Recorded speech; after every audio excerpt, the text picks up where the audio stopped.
বিসমিল্লাহির রহমানির রহিম। প্রিয় সংগ্রামী সুধী,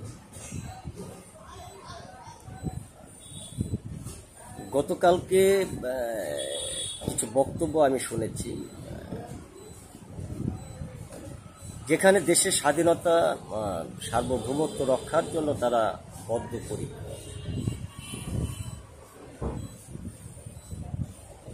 বাংলাদেশের যে এখন চলমান পরিস্থিতি, চলমান ব্যবস্থা এবং যেভাবে দেশ পরিচালিত হচ্ছে, সেটি আসলে একটি নিন্দনীয় পর্যায়ে মধ্যে পড়ে। আমরা কিন্তু ইতিমধ্যেই কিন্তু বহির্বিশ্বে এবং বিশেষ করে যে আমরা একটি জাতিগোষ্ঠী, তাদের এটি বোঝাচ্ছে যে আমরা যারাই আসলে এখানে আসবে তারা আমাদের জন্য কি করতে পারবে এবং জাতির জন্য কি পরিবর্তন করতে পারবে। আমরা সেই ন্যায় নীতি এবং আদর্শ সেটির একটিও কিন্তু আমরা এদের মধ্যে কিন্তু আমরা কিন্তু দেখিনি। কিন্তু প্রতিনিয়ত যখন স্বাধীনতার কথা বলা হয়, দেশের সার্বভৌমত্বর কথা বলা হয়, তখন কিন্তু সেই পূর্বের যে ইতিহাস সেটি কিন্তু বেরিয়ে আসে। কেননা আমরা 1971 সালে দেখেছি যে কারা আমাদের এই স্বাধীনতা বিরোধী কাজ করেছেন, কারা এই দেশের স্বাধীনতাকে নস্যাৎ করে দেওয়ার জন্য আমাদের হাজার হাজার ছেলে সন্তানদের মৃত্যুবরণ করতে হয়েছে। আজকে বিশ্বের আপনি যে সকল জায়গাগুলোতেই যান, তাদের যে একটি বিচার, তাদের যে একটি প্রক্রিয়া, সেটি কিন্তু তারা স্বয়ংসম্পূর্ণভাবে কিন্তু করতে পেরেছে। কিন্তু আমরা বাংলাদেশের যে রাষ্ট্র ব্যবস্থা, বাংলাদেশের যে একটি ব্যবস্থা, আমরা কিন্তু সেটি কিন্তু এখনো পূরণ করতে পারিনি। এই জাতি হিসেবে জাতির একটি ব্যর্থতার যে একটি দায়ভার, সেটি কিন্তু এখনো আমাদেরকে বইতে হচ্ছে। এবং একটি রাষ্ট্রে, একটি দেশে এখন আমরা স্বাধীনভাবে কথা বলতে পারি, স্বাধীনভাবে আমরা মিছিল মিটিং করতে পারি। এটি আমাদেরকে এই সরকার নিশ্চয়তা দিয়েছেন। কিন্তু সেই নিশ্চয়তার মধ্যে যদি আমরা সেই ভাববাদী মোড়ল,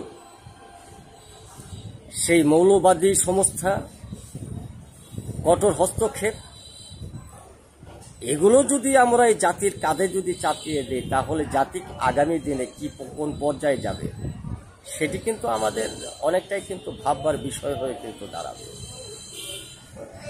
কেননা আপনি একটি বিষয় লক্ষ্য করে দেখুন যে আমাদের পার্শ্ববর্তী দেশ মায়ানমার, তাদের সাথে সম্পর্ক আমাদের ভালো নয়।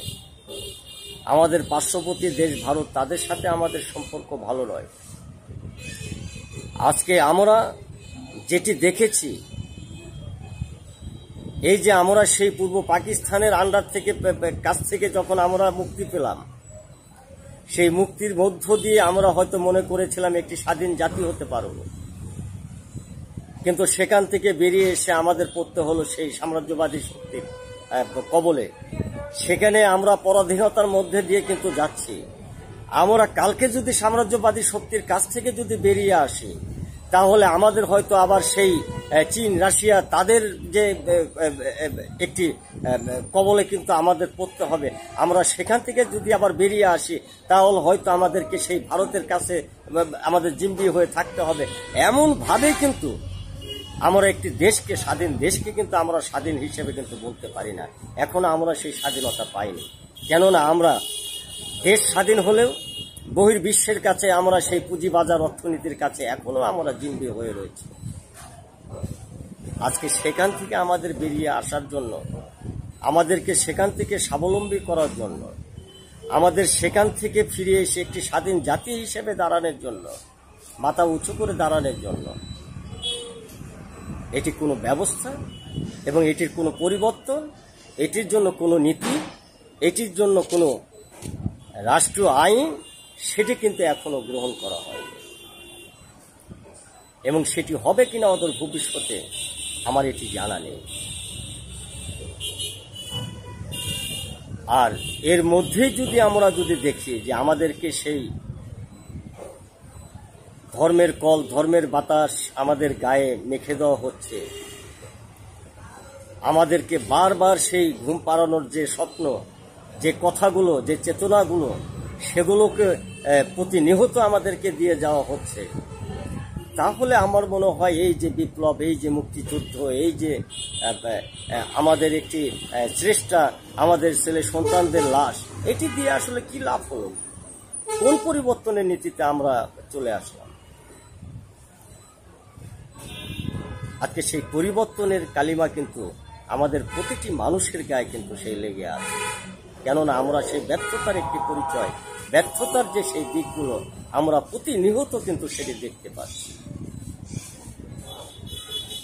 কেননা না আমাদের পরিবর্তন হয়েছে, না এই জাতির পরিবর্তন হয়েছে, না দেশের সংবিধানের পরিবর্তন হয়েছে, না রাষ্ট্রকে একটি স্বাধীন হিসেবে বহির্বিশ্বের কাছে আমরা দাঁড় করিয়ে রাখতে পেরেছি।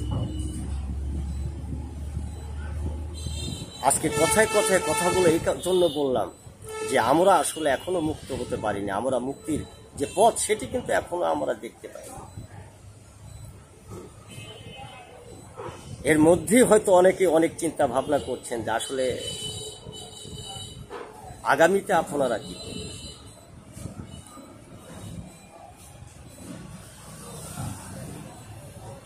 একটি সভ্য জাতি হিসেবে তো এখন আমাদেরকে দাঁড় করাতে পারেন, স্বাধীন জাতি হিসেবেও আপনারা দাঁড় করাতে পারেন। তাহলে এই যে রাজনীতি, এই যে কথাগুলো আপনারা বলছেন, এটি বলাতে কি হয়েছে সেটি কি জানেন? দেখুন, আপনি যখন মসজিদে যাবেন অথবা কোনো জনসভায় যাবেন, সেখানে গিয়ে যখন আপনি মোনাজাত ধরেন, সেই মোনাজাতের মধ্যে আপনি কি বলেন সেটি কি আপনি জানেন?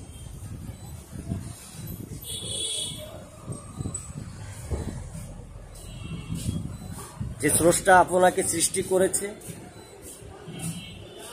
সেই স্রষ্টার নিকট আপনি আনুগত্য প্রকাশ করেন। কিন্তু যে রাসূলের নীতি এবং তার আদর্শ হিসাবে আমাদেরকে চলার কথা বলেছে, আপনি সেখান থেকে কিন্তু বেরিয়ে যান। কেননা আপনি তার আদর্শ অনুসরণ করে চলেন না। এবং আপনার কাছ থেকে আমরা কিন্তু সেই মোনাজাতের মধ্যেও কিন্তু আমরা সেই ভাষাগুলো কিন্তু খুঁজে পাই না। যেটুকু খুঁজে পাই, আপনাদের মতো যদি চিন্তা করত এদেশের, তাহলে সেই আদম আলাইহিস সালামের অন্ততপক্ষে একটি রাজপ্রাসাদ থাকত। যুগের পর যুগ যে সকল নবীগণ এসেছেন, তাদের ব্যাংকে কোথাও একটি টাকাও রেখে যান। যে সকল সাহাবাইগণ আমাদের এই দেশে এসেছেন, বিশেষ করে ভারতবর্ষে এসেছেন, তাদের অ্যাকাউন্টগুলো কিন্তু দেখবেন খালি, শূন্য। কিন্তু আপনাদের অ্যাকাউন্টগুলো কি দেখেছেন যে আপনাদের অ্যাকাউন্টে কত টাকা রয়েছে? সেটিকে একবার দেখেছেন? এই জাতির কাছে খোলাসা করেছেন? করেননি। কেন করেননি? তাহলে সেই ধর্মের কথা আপনারা কেন শোনাচ্ছেন?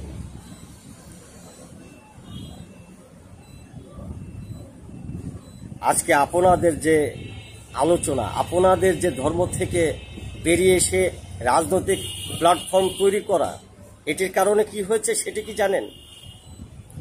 আজকে ছেলে তার মাকে ভাত দিচ্ছে না, ছেলে তার বাবাকে ভাত দিচ্ছে না, ছেলে তার বোনকে দেখতে পাচ্ছে না, ছেলে তার ভাইকে দেখতে পাচ্ছে না।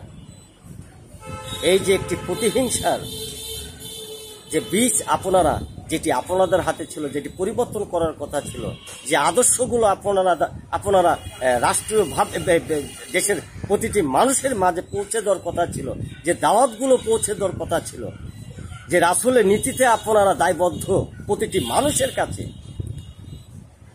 সেটি প্রকাশ করার কথা ছিল। এর একটি তো আপনারা প্রকাশ করেন। অথচ একজন বড় বড় বলিষ্ঠ কণ্ঠস্বর হয়েছেন, একজন বড় বড় ব্যক্তিত্ব হয়েছেন, কিন্তু আপনাদের অ্যাকাউন্টগুলো কি দেখেছেন? যে আপনাদের অ্যাকাউন্টে কত টাকা রাখা হয়েছে, আপনাদের অ্যাকাউন্টে কত টাকা জমা হয়েছে, প্রতিনিয়ত হচ্ছে, এগুলো কেন? আজকে সেইখান থেকে আপনাদের বেরিয়ে আসতে হবে এবং রাসূলের মূলনীতি, রাসূলের যে আদর্শ অনুসরণ করে চলার কথা, রাসূলের আদর্শ যে মানুষগুলোর মাঝে পৌঁছে দেওয়ার কথা, আপনাদের সেই জায়গায় থাকতে হবে এবং সেই জায়গাগুলো যদি আপনি পূরণ না করতে পারেন, তাহলে আপনারা নিজেরাই বলেন যে আমরা এহকালে তো আছি, পরকাল আমাদের রয়েছে, তাহলে সেই পরকালে যদি আপনাদের গলায় গামছা বেঁধে যদি ধরে রাখে, আপনি যেতে পারবেন না। এই রাজনীতি দিয়ে আপনি যেতে পারবেন না। কেন যেতে পারবেন না সেটি আমার চেয়ে আপনি খুব ভালোভাবে জানেন। দেখুন, পরিস্থিতির পরিবর্তন হবে, আপনি সেই পরিবর্তনের জন্য আওয়াজ তুলতে পারেন, কথা বলতে পারেন, কিন্তু আপনি রাষ্ট্র দখলের একটি চিন্তা করছেন। একদিকে যদি আপনি দেখতে চান যে একজন ছেলে সে প্রাইমারি স্কুলে পড়ে বিসিএস ক্যাডার হয়েছে, আপনি মাদ্রাসায় পড়ে কি হয়েছেন? একজন নামি দামি আলেম হয়েছে। কিন্তু সেই আলেম হয়েছেন, যখন আলেম হয়ে যান তখন আপনার ব্যাংকে হাজার হাজার কোটি টাকা সেখানে চলে আসে। আর যিনি বিসিএস ক্যাডার হয়েছেন তার সেই অ্যাকাউন্টে হাজার হাজার কোটি টাকা চলে আসে। পার্থক্য আপনাদের দুজনের, একজনের মাঝেও নেই। আপনারা একজনের পরিবর্তনের কথা বলেন, কেননা আপনার উপরে যে শিক্ষার বাধ্য দেওয়া হয়েছে সেই শিক্ষাটা আপনি তাকে দিতে পারেননি, সেই শিক্ষাটা আমাকে দিতে পারেননি। সেই শিক্ষায় যদি শিক্ষিত করতেন, তাদেরকে যদি বুঝাতেন, তাদেরকে যদি সঠিক জ্ঞান দিতেন, তাহলে সে রাষ্ট্র ক্ষমতায় গিয়ে রাষ্ট্রের একটি সম্পদও নষ্ট হতে দিত না, তিনি কালো টাকার মালিক হতো না। আজকে আমি সেই জন্যে বিষয়গুলো আসলে কথাগুলো বলার চেষ্টা করেছি। হয়তো অনেকের এটি নিয়ে খারাপ লাগতে পারে, কিন্তু সত্যকে তো আসলে অস্বীকার করার মতো নেই। সত্যকে সকল সময় কিন্তু আমাদের মনে রাখতে হবে, আর সেই মনে রাখার দিকগুলোই হচ্ছে একটি নীতি, সেই মনে রাখার দিকগুলোই হচ্ছে একটি সততা, আর সেই মনে রাখার কাজগুলো করাই হচ্ছে একটি বাস্তবায়ন। সেটি রাষ্ট্রের হতে পারে, সেটি ধর্মের হতে পারে, সেটি যে কোনো ধর্ষণের হতে পারে, কিন্তু আপনাকে বাস্তবায়ন করতে হবে। সে বাস্তবায়ন যদি আপনি না করতে পারেন, সে বাস্তবায়নের দিকগুলো যদি আপনি গ্রহণ করতে না পারেন, তাহলে এই যে একটি কথা শেষে বলবেন, যার যার কপালে যা আছে তাই হবে, যার যার কপালে যা আছে তাই হবে, আল্লাহ আল্লাহ কর, আল্লাহ আল্লাহ কর।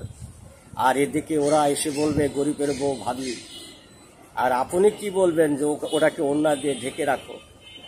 এই ব্যতীত আর কিছু বলার মতো আপনাদের কাছ থেকে আমরা, বিশেষ করে এদেশের মানুষ হিসেবে, এদেশের জনগণ হিসেবে, শুধু দেশের নয় সমগ্র বিশ্বের একজন মানুষ হিসেবে, আমরা এই ব্যতীত আপনাদের কাছ থেকে আর কি আশা করতে পারি? এটি হয়তো আদর্শ, আর সেই নীতির বলে হয়তো আপনারা আজকে রাষ্ট্র ক্ষমতায় যাবার চেষ্টা করছেন। দেখুন, এদেশের যখন মুক্তিযুদ্ধ হয়েছিল, 30 লক্ষ মানুষ শহীদ হয়েছে, তখনও তাদের নিয়ে আমরা সমালোচনা করেছি, বিরোধিতা করেছি। যখন 2 লক্ষ মা বোন ইজ্জত দিয়েছে, তখন তাদের সম্মানের পরিবর্তে তাদেরকে আমরা কালিমা মেখে দিয়েছি। এখনো আমরা অনেকে বক্তব্যের মধ্য দিয়ে বলি যে অনেকে এতদিন এখানে বন্দী ছিলেন, অনেকে অতদিন এখানে বন্দী ছিলেন।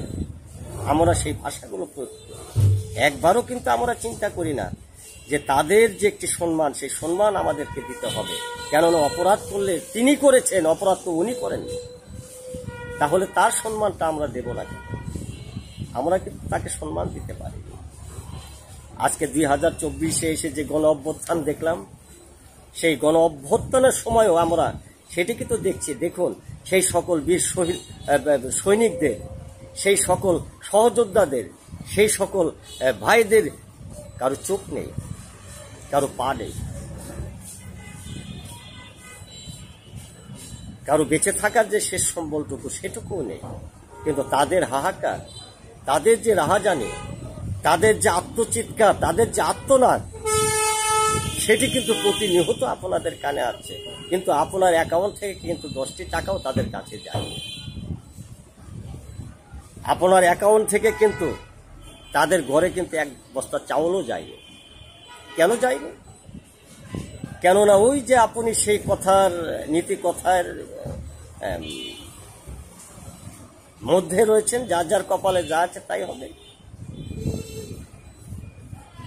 এটির মধ্যেই তো রয়েছেন। এটি কোনো রাষ্ট্রের নীতি হতে পারে না, এটি কোনো রাজনৈতিক বিষয় হতে পারে না। আজকে সেইখান থেকে আমাদেরকে ফিরে আসতে হবে, সঠিক পথে আসতে হবে। আমি ধর্মকে ছোট করছি না, ব্যক্তিকে ছোট করছি না। ইসলাম খুব ভালো ধর্ম। আমি একজন মুসলিম, আমি 5 ওয়াক্ত নামাজ বেঁধে পড়ার চেষ্টা করি। হয়তো অনেক সময় দেখা যায় 2 এক ওয়াক্ত আমি পড়তে পারি না, কিন্তু সেই মানুষটির কথা একবার চিন্তা করুন, যাকে সৃষ্টি না করলে পৃথিবী সৃষ্টি করতেন না।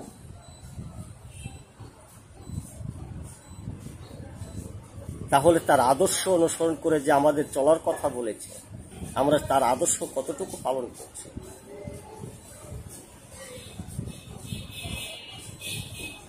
যে কাগজগুলো উনি ছিঁড়ে ফেলে দিয়েছেন, সেটি 200 বছর পরে এসে আপনারা সেটি হাদিস বানিয়ে ফেলেছেন। যেটি উনি নিষেধ করে গিয়েছেন, সেটিকে আপনারা আজকে বাস্তবে রূপ দিচ্ছেন।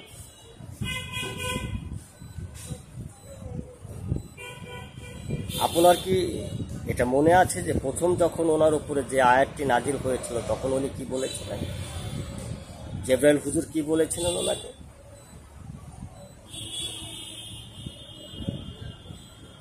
এগুলো তো আপনাদের স্মরণ রয়েছে, এবং সেই কথাগুলোকে স্মরণ করার চেষ্টা, মনে করার চেষ্টা। আজকে মানুষের প্রতি যে দায়বদ্ধ, আজকে সেই জায়গায় মানুষ নেই, তাদেরকে সেইখানে ফিরিয়ে নিয়ে আসুন। আর এটি যদি আপনি করতে না পারেন, তাহলে আমরা সেই সাম্য দেখতে পারবো না, সেই সাম্যবাদের যে কথাগুলো শুনে এসেছি সেগুলো দেখতে পারবো না। কিন্তু এগুলো আমাদেরকে দেখতে হবে। আজকে এই যে আপনারা দেখেন যে সমগ্র বিশ্বে প্রায় আমরা বেশ কিছু রাষ্ট্র, মুসলিম রাষ্ট্র, আপনি পাকিস্তানে কথা বলেন, পাকিস্তানে কি ইসলাম কায়েম হয়েছে? ইসলামের দৃষ্টিকোণ রয়েছে? হয়নি তো। আপনি ইরাক, ইরান, সৌদি দেখেন, সেখানে কি ইসলাম কায়েম হয়েছে? হয়নি তো। তাহলে যেখানে পূর্বে থেকে হবার কথা, সেখানেই হয়নি। তারা তাদের মূলনীতিতে নেই, সে রাসূলের আদর্শের মাঝে নেই। আপনি কিভাবে রূপ দেবেন? রাষ্ট্র দখল করে দেবেন? সম্ভব নয়। কেননা আমার রাসূল কিন্তু রাষ্ট্র দখল করে কিন্তু তিনি ইসলাম প্রচার করেননি, ইসলাম কায়েম করেননি। তিনি ইসলামের ভিতগুলোকে সেই নিচ থেকে, মাটি থেকে ক্রমশ আস্তে আস্তে আস্তে আস্তে আস্তে সৃষ্টি করেছেন এবং তিনি রূপ দিয়েছেন। আর সেই কারণেই বিধাতার প্রতিটি শব্দের, প্রতিটি বাক্যের প্রতিফলন ঘটেছে। আজকে আমরা মুসলমান, আজকে সেই পর্যায়ে আপনি কোন আলেমকে দেখেছেন?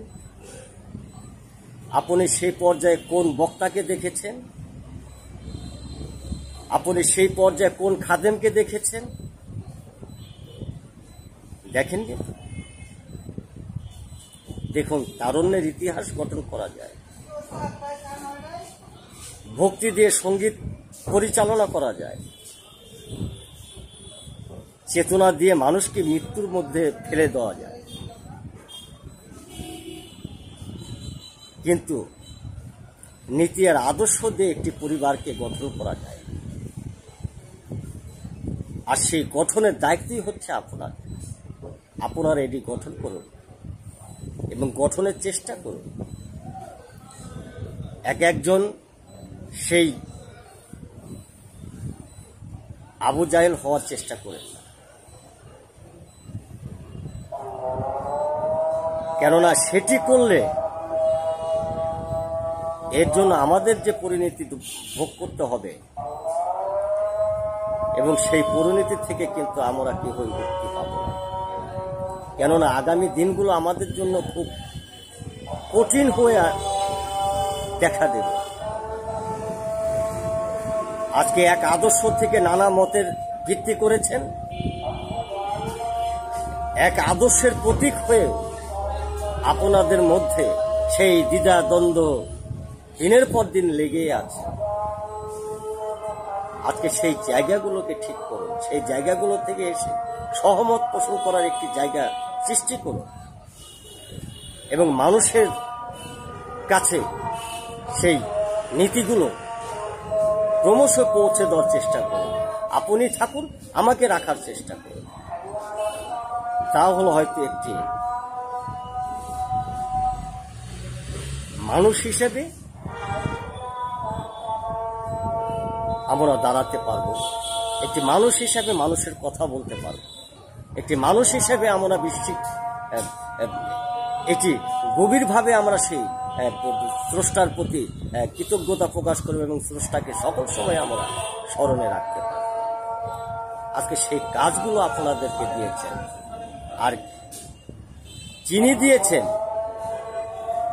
তাকে স্মরণ করুন। হয়তো আমি কথাগুলো গুছিয়ে আপনাদেরকে বলতে পারছি না, কিন্তু বলার মতো যখন পরিস্থিতি হবে তখন অবশ্যই সকলকে ধন্যবাদ।